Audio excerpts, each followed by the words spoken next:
I'm gonna start off by saying I'm gonna try to keep this one under, like, I don't know, 20 minutes, 15, 20 minutes, because I am currently getting over being sick.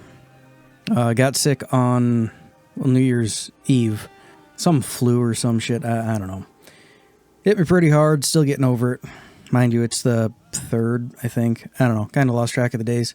Anyway, in the last video, I went over Assassin's Creed 3 and Connor's story therein, and how it started to lead Assassin's Creed down a more action-packed route from the mostly stealth gameplay. Sure, the other games had a lot of action in them too, but let's face it, most of the missions you had to stealth. There were entire sections of the game you had to be undetected for. As we move into Assassin's Creed 4 Black Flag, on the other hand, this game is primarily an action game, because you are Edward Kenway, Connor Kenway's grandfather, Haytham Kenway's father, and you are a pirate. This also brings to the forefront the first instance of you're not really an assassin. Sure, Ezio, didn't want to be an assassin, but was later brought in partway through the second game. Edward doesn't become an assassin until, like, toward the end of the main story of Black Flag, and that's only after some of his friends fucking die, and after he does terrible shit that leads to a bunch of bad shit happening. Even then, he's still a greedy bastard, and, that's how that is. It kind of marked the first instance of you're not playing as an assassin in an Assassin's Creed game.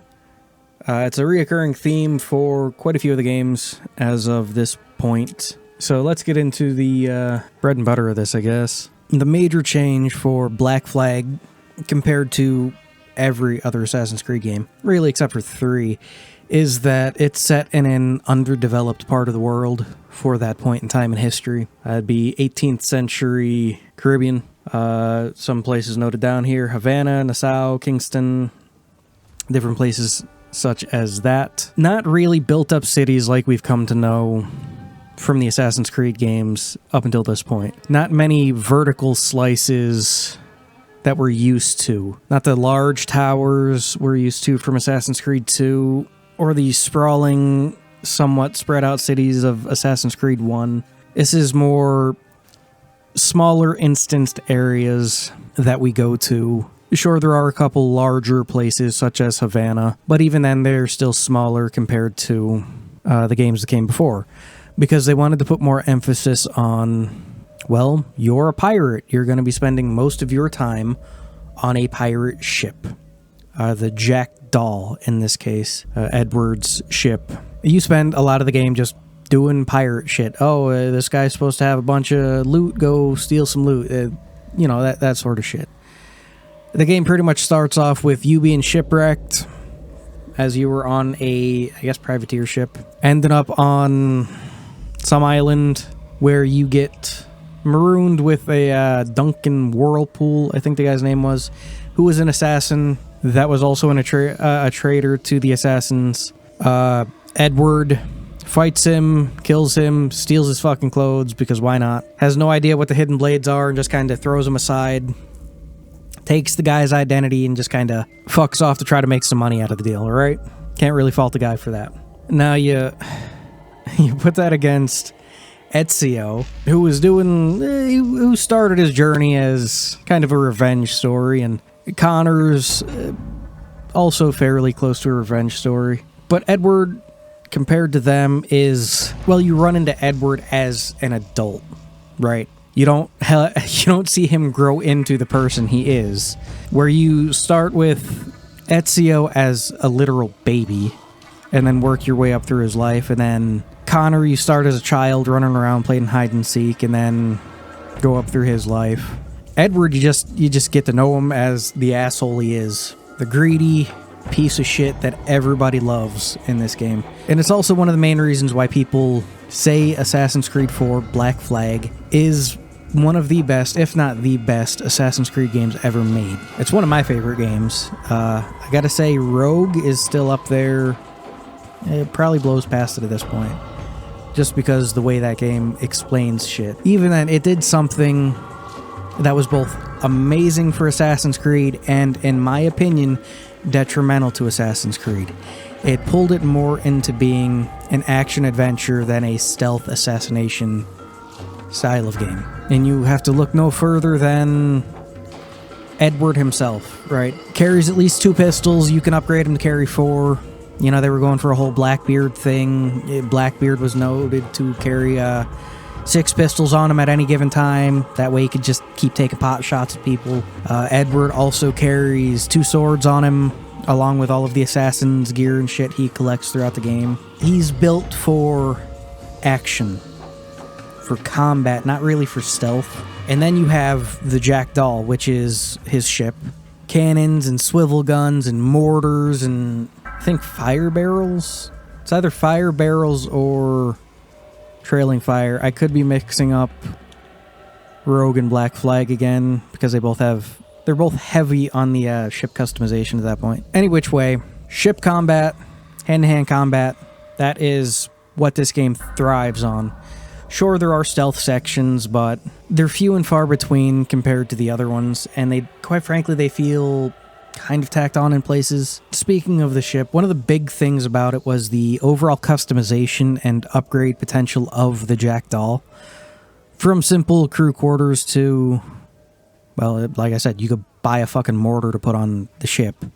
Helps you take down forts and attack other ships and whatnot. And the Jackdaw becomes a character unto itself, because while you are playing Edward, piloting the ship, or navigating the ship, heading the ship, whatever, you're controlling the Jackdaw, right? One of the amazing things is the seamless transition for much of the map. Like I said, there are instanced areas like Havana, I do believe Havana, where it's a larger city, you know, you pull into port, it switches map locations and all that shit. But quite a bit of the map is just, you stop the ship, you get off, you go do a thing, you get back on the ship. Like robbing plantations. That was always something I found interesting. Along with that, of course, they had to add in the end-all be-all of, you're a pirate, right? Go look for treasure. Go find shipwrecks.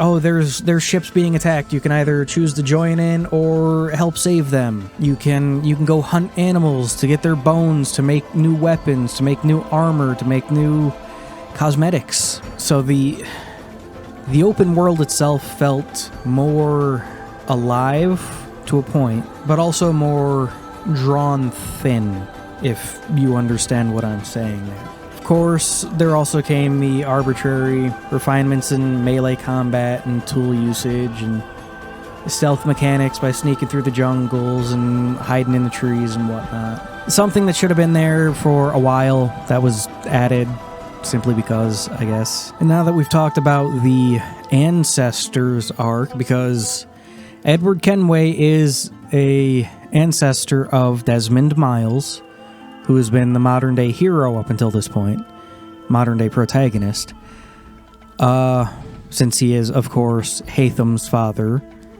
and Haytham is Connor's father, and you play as both Haytham and Connor in Assassin's Creed 3, where you play as Desmond. The thing is, by this point in time, spoiler warning for a game that's 11 years old at this point, or 12 years old at this point, Desmond Miles dies at the end of Assassin's Creed 3. So in this game, you're not playing as Desmond Miles.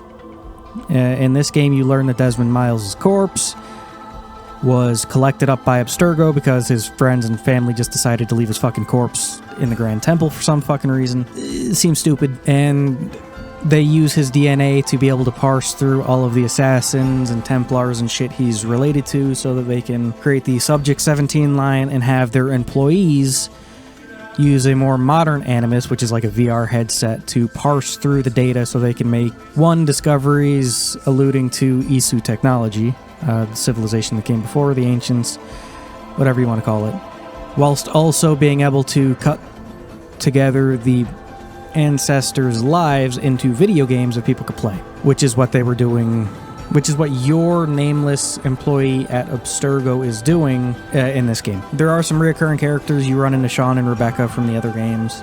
Beyond that, it's kind of a lukewarm way to try to expand, air quotes, the modern-day story of the Assassin's Creed franchise. When this game came out, people loved it. People that hated 3 loved 4, without a shadow of a doubt. Everyone loved it. So much so that they wanted to make a multiplayer DLC for the game that involved ship combat and exploration, and yeah, that ballooned into Skull and Bones, which I hear is just a terrible fucking game. I don't know how bad you have to fuck up to take a game that came out like a decade ago that was almost perfect for what people wanted, and then make it multiplayer and then release it so that people could enjoy it with their friends. I don't know how they fucked it up so bad. From what I could tell, Skull and Bones is a stripped down version of Black Flag, which is insane to me. Along with that, one of the other major things to come out from Assassin's Creed 4 was, a lot of people say Ubisoft bloat. Fill the map with as much shit to do as physically possible to make it seem like there's a lot of stuff to do. Like, if you pull out on the overall map for Black Flag, you'll see hunting spots, fishing spots, whaling spots, treasure locations, legendary ship locations, plantations to raid, forts to take, convoys to attack, assassination contracts.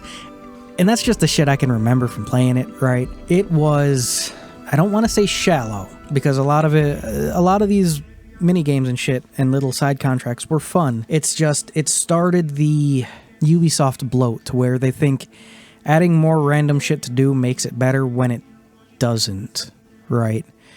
Fun shit to do makes it better. Random shit to do does not make it better. Anyway, I've rambled on for enough time now. If you got any fun memories of Assassin's Creed 4, let me know. I'm gonna sign off now and try to get some more rest. Thanks for watching if you still are, and see you in the next one.